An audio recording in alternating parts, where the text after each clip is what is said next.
आज जलियांवाला बाग हत्याकांड के 104 साल पूरे हो गए हैं, लेकिन आज भी अंग्रेजों की इस खौफनाक हरकत को देखकर रूह कांप उठती है। इसी दिन आखिर क्यों नरसंहार किया गया था, आइए जाने दर्द भरी कहानी। बैसाखी के पर्व को पंजाब में बड़ी धूमधाम से मनाया जाता है, लेकिन वर्ष 1919 में इसी दिन एक ऐसी घटना घटी थी जो आज भी इतिहास के काले पन्ने में कैद है। पंजाब के अमृतसर में स्वर्ण मंदिर से कुछ ही दूर पर स्थित जलियांवाला बाग में 13 अप्रैल 1919 को अंग्रेजों ने निहत्थे मासूमों को गोलियों से भून दिया था। इन मासूमों की गलती बस इतनी थी कि उन्होंने ब्रिटिश हुकूमत के खिलाफ आवाज उठाने की कोशिश की थी। आज जलियांवाला बाग हत्याकांड के 104 साल पूरे हो गए हैं, लेकिन आज भी अंग्रेजों की इस खौफनाक हरकत को याद कर रूह कांप उठती है। इसी दिन आखिर क्यों नरसंहार किया गया था, आइए जाने अंग्रेजों के इन खौफनाक कदम की कहानी। दरअसल वर्ष 1919 में भारत और खासकर पंजाब में आजादी की आवाज तेज होती देख अंग्रेजों ने जलियांवाला कांड को अंजाम दिया था। इस नरसंहार से एक माह पूर्व 8 मार्च को ब्रिटिश हुकूमत ने भारत में रॉलेट एक्ट पारित किया था।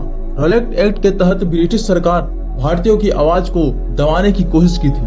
रॉलेट एक्ट के तहत ब्रिटिश सरकार किसी भी भारतीय को कहीं भी पकड़कर बिना केस किए जेल में डाल सकती थी। इस फैसले के खिलाफ 9 अप्रैल को पंजाब के बड़े नेताओं डॉक्टर सत्यपाल और किचलू ने धरना प्रदर्शन किया, जिन्हें प्रशासन ने गिरफ्तार कर काला पानी की सजा सुना दी।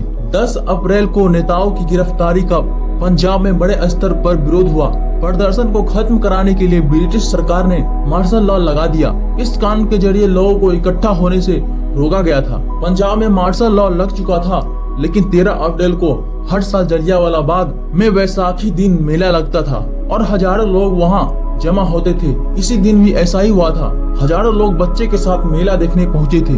इसी बीच कुछ नेताओं ने रॉलेट एक्ट और दूसरे नेताओं की गिरफ्तारी का विरोध जानने के लिए वहां एक सभा का आयोजन किया था। नेता जब गिरफ्तारी के विरोध में भाषण दे रहे थे, तभी अचानक से तंग गालियों से जनरल रेजिनाल्ड डायर अपने सशक्त सैनिकों के साथ बाग में घुस गए और एकमात्र निकासी द्वार को बंद कर दिया।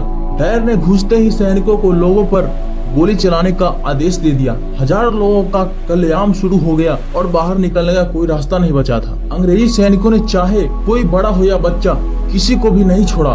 लगातार 15 मिनट तक ताबड़तोड़ गोलियां बरसाई गई और 1600 से ज्यादा राउंड फायर किए गए। इस गोलियों से बचने के लिए लोगों ने वहां मौजूद एक कुएं में छलांग लगानी शुरू कर दी।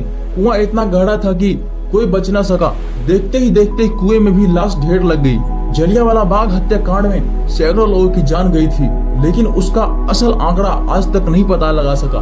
तत्कालीन ब्रिटिश सरकार के अनुसार इस नरसंहार में कुएं में गिरकर 120 लोग और गोलीबारी से 484 की जान गई थी। वही उस जमाने के बड़े नेता मदन मोहन मालवीय का कहना था कि इस कांड में 1300 से ज्यादा लोग मारे गए थे। जलियांवाला बाग नरसंहार को आज 104 साल पूरे हो गए हैं, लेकिन ब्रिटिश सरकार के इस भयानक कारनामे के जख्म आज भी वहां की दीवार पर मौजूद है। ब्रिटिश सैनिकों द्वारा जब गोलीबारी की गई थी तो कई सारी गोलियां दीवारों में जा घुसी थी। इस गोलियों के निशान आज भी संरक्षित किए गए हैं। वहां बने स्मारक में शहीदों के समर्पित 3 गोलियां भी बनाई गई है, जिसमें उनकी प्रतिमाएं लगी है। जलियांवाला बाग कांड को लेकर आज तक ब्रिटेन की ओर से कोई माफी या दुखी नहीं जताया गया है।